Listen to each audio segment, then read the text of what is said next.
16 महीने बाद पीएम मोदी और डोनाल्ड ट्रंप आए आमने सामने।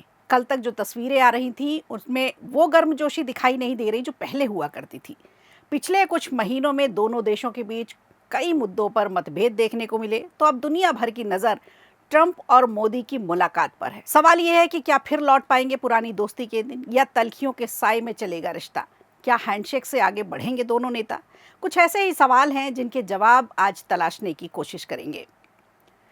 और कहा जाता है, लोकतंत्र में जितना मजबूत विपक्ष होगा उतनी ही सतर्क सरकार रहेगी।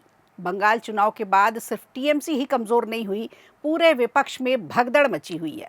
तो विपक्ष की ताकत अचानक घटती क्यों जा रही है, और एक के बाद एक राजनीतिक दल टूटकर बीजेपी के नेतृत्व वाले एनडीए के 2/3 बहुमत को और करीब लाने की फिक्र में क्यों है? बंगाल से महाराष्ट्र और फिर तमिलनाडु तक बदलते राजनीतिक समीकरणों ने देश की राजनीति में एक नई बहस जरूर छेड़ दी है। आज इसकी इनसाइड स्टोरी आज आपको बताएंगे। और महाकाल की नगरी उज्जैन की भस्म आरती में उस वक्त अचानक हंगामा मच गया जब एक युवक पर अपनी पहचान छुपाकर मंदिर में प्रवेश करने का आरोप लगा। युवक का नाम सरफराज बताया गया, जिसके बाद मामला सीधे महाकाल थाने की पुलिस तक पहुंच गया। ये युवक भस्म आरती की पवित्र कतार तक कैसे पहुंचा, कौन कौन लोग थे इसके साथ, वो लड़की कौन थी, पूरी डिटेल्स आज के शो में। नमस्कार, खबर प्रधान शो देख रहे हैं आप और मैं हूं आपके साथ संगीता श्रीवास्तव।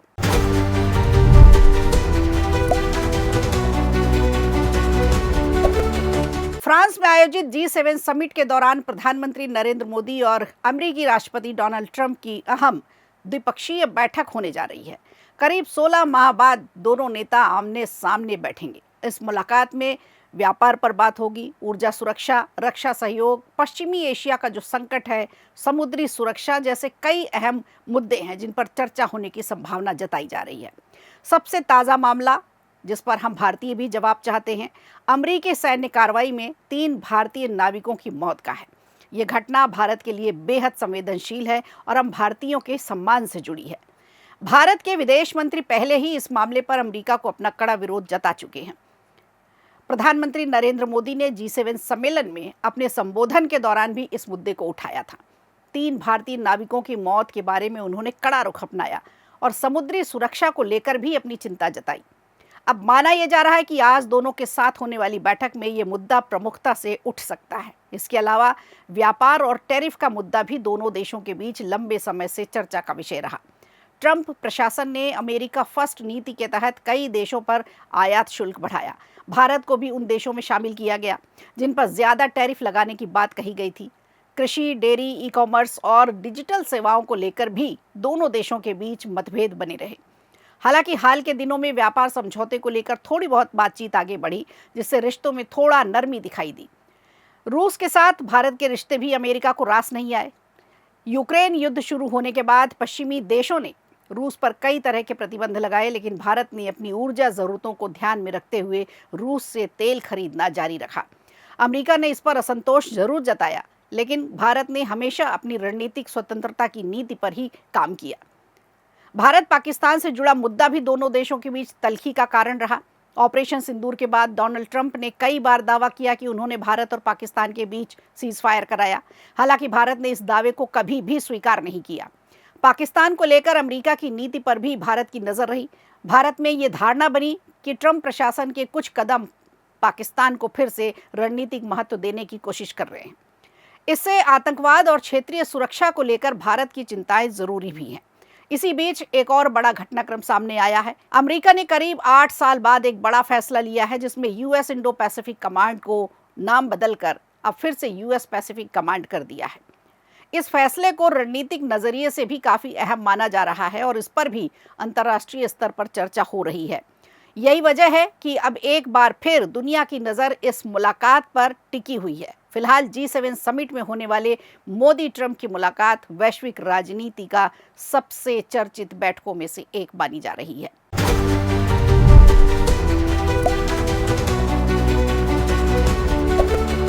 लोकतंत्र में अगर विपक्ष कमजोर पड़ जाए तो सरकार अराजक हो जाती है, ऐसा हमारे बुजुर्ग कहा करते थे और ये सच भी है। लोकसभा चुनाव 2024 के बाद जिस इंडिया गठबंधन को मजबूत विपक्ष माना जा रहा था, उसकी तस्वीर अब काफ़ी बदलती हुई नजर आ रही है। पिछले कुछ समय से कई दलों के भीतर बगावत और टूट की खबरों ने विपक्ष की ताकत को कमज़ोर कर दिया है। सबसे बड़ी चर्चा पश्चिम बंगाल से शुरू हुई, जहां ममता बनर्जी की पार्टी टीएमसी में बड़ी टूट मची। इसके बाद टीएमसी के पास लोकसभा में सिर्फ 8 सांसद बचे हैं। वहीं महाराष्ट्र से भी उद्धव ठाकरे की शिवसेना यूबीटी को भी झटका लगने की चर्चा तेज है। पार्टी के 6 सांसद एकनाथ शिंदे के साथ आना चाहते हैं। इससे इंडिया गठबंधन की संख्या पर सीधा असर पड़ेगा। 2024 के चुनाव हुए थे, जिसमें कांग्रेस को 99 सीटें, समाजवादी पार्टी को 37, टीएमसी को 28, डीएमके को 22, शिवसेना यूबीटी को 9 और अन्य सहयोगी दलों को मिलाकर इंडिया गठबंधन थोड़ा मजबूत स्थिति में दिखाई दे रहा था। लेकिन अब हालात पहले जैसे नहीं रह गए। 2026 आते आते तक काफी टूट हो चुकी है। कांग्रेस के एक सांसद के इस्तीफे के बाद 99 से घटकर अब कांग्रेस 98 पर आ गई। समाजवादी पार्टी के पास 37 सीटें हैं और टीएमसी के पास सिर्फ 8 बचेंगी, और शिवसेना यूबीटी की बात करें तो 3 सांसदों तक ही सिमट कर रह जाएगी। इस बीच तमिलनाडु की राजनीति में भी नया मोड़ आया। डीएमके ने इंडिया गठबंधन से अलग होने का ऐलान कर दिया। डीएमके के पास लोकसभा में 22 सांसद हैं। अगर इन बदलावों को जोड़कर देखा जाए तो इंडिया गठबंधन की कुल ताकत घटकर 187 सांसदों तक पहुंच गई है। दूसरी तरफ इन घटनाक्रमों का फायदा एनडीए को सीधा सीधा मिलता दिखाई दे रहा है। फिलहाल लोकसभा में एनडीए के पास 293 सांसद है। अगर टीएमसी के 20 बागी सांसद एनडीए के साथ समर्थन करते हैं तो ये 313 तक संख्या पहुंच सकती है। और उसके बाद अगर उद्धव गुट के 6 सांसद भी आ जाते हैं तो ये आंकड़ा 319 तक पहुंच जाएगा। और डीएमके के 22 सांसदों को अगर जोड़ा जाए तो एनडीए की संख्या 341 तक पहुंच सकती है। लोकसभा में प्रभावी संख्या इस समय 540 है। ऐसे में 2/3 बहुमत यानी जादुई आंकड़ा 360 सांसदों का समर्थन जरूरी है। अनुमानित आंकड़ों के मुताबिक एनडीए 346 सांसदों के समर्थन तक पहुंच सकता है, यानी 2/3 बहुमत से सिर्फ 14 सांसद दूर। अब एनडीए 14 सांसदों को किस तरह से लेकर के आएगा, ये अभी बहुत अंदर की बात होगी। अभी पता नहीं चल पाएगा कि एनडीए इस पर क्या राजनीति करने वाला है। लेकिन राज्यसभा में जो तस्वीर आ रही है वो काफ़ी दिलचस्प है। उच्च सदन में फिलहाल एनडीए के पास 148 सांसद हैं, जबकि 2/3 बहुमत के लिए 164 सांसदों की ज़रूरत है। अब सबसे बड़ा सवाल ये है कि क्या विपक्ष में जारी टूट का सिलसिला आगे भी रहेगा? क्या एनडीए वास्तव में संसद में 2/3 बहुमत के आंकड़े तक पहुंच पाएगी? 12-14 जो सीटें हैं उनको वो कैसे पाएगी? आने वाले दिनों में भारतीय राजनीति की दिशा काफ़ी हद तक इन सवालों के जवाब तय करेंगे।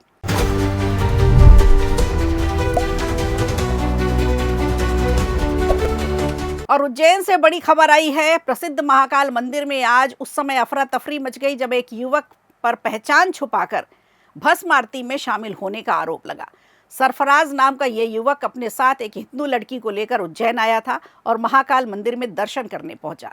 इसकी सूचना मिलने के बाद बजरंग दल के कार्यकर्ता एक्टिव हो गए और संगठन के पदाधिकारियों का दावा है कि उन्हें पहले से ही इसकी जानकारी मिली थी कि पुणे निवासी सरफराज नाम का एक युवक अपनी असली पहचान छुपाकर मंदिर में प्रवेश करने वाला है। इसी सूचना के आधार पर कार्यकर्ताओं ने मंदिर परिसर में निगरानी रखना शुरू की। बताया जा रहा है चलित भस्म आरती के दौरान कार्यकर्ताओं ने युवक को पहचान लिया। आरोप है उसके माथे पर तिलक लगाया हुआ था, गले में उसने रुद्राक्ष की माला पहन रखी थी और खुद को हिंदू श्रद्धालु की तरह से वो प्रस्तुत कर रहा था। लेकिन उसकी भाव भंगिमाएं कुछ ऐसी थी कि उस पर शक हुआ। इसके बाद कार्यकर्ताओं ने उसे दर्शन की लाइन से बाहर लिया और पूछताछ शुरू की। बजरंग दल के महानगर जिला संयोजक ऋषभ कुशवाहा के अनुसार पूछताछ के दौरान युवक ने अपना नाम सरफराज बताया। इसके बाद उसे महाकाल थाना पुलिस के हवाले कर दिया गया। घटना के बाद मंदिर परिसर में कुछ समय के लिए तनाव की स्थिति भी रही। इस पूरे मामले में एक महत्वपूर्ण बात यह भी सामने आई कि सुरक्षा प्रबंधन एक बार फिर फेल हुआ। सुरक्षा प्रबंधन पर एक बार फिर सवाल उठे। चलित भस्म आरती में शामिल होने वाले श्रद्धालुओं के आधार कार्ड, बाकी और जो अन्य पहचान के पत्र होते हैं उन पर जांच नहीं होती क्या? ऐसे में आरोप है कि युवक ने इसी व्यवस्था का फायदा उठाकर मंदिर में प्रवेश करने की कोशिश की। हालांकि महाकाल मंदिर में किसी अन्य धर्म के व्यक्ति के दर्शन करने पर कोई भी प्रतिबंध नहीं है। मंदिर प्रबंधन के नियम के अनुसार कोई भी श्रद्धालु दर्शन कर सकता है, लेकिन अपनी पहचान छुपाना नियमों के खिलाफ भी माना जाता है। यही वजह है कि इस मामले को गंभीरता से लिया जा रहा है। आखिर सरफराज इसने इस तरह से क्यों किया? अगर उसे दर्शन करने थे तो वो बताकर भी जा सकता था।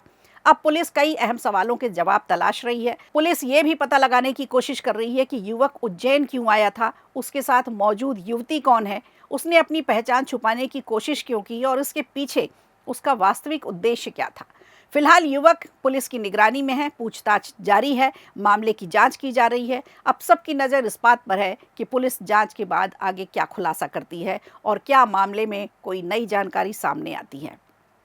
तो खबर प्रधान शो में आज के लिए इतना ही। दीजिए इजाजत, नमस्कार। वीडियो अच्छा लगा हो तो लाइक कीजिए, शेयर कीजिए और कमेंट बॉक्स में हमें ज़रूर बताइए।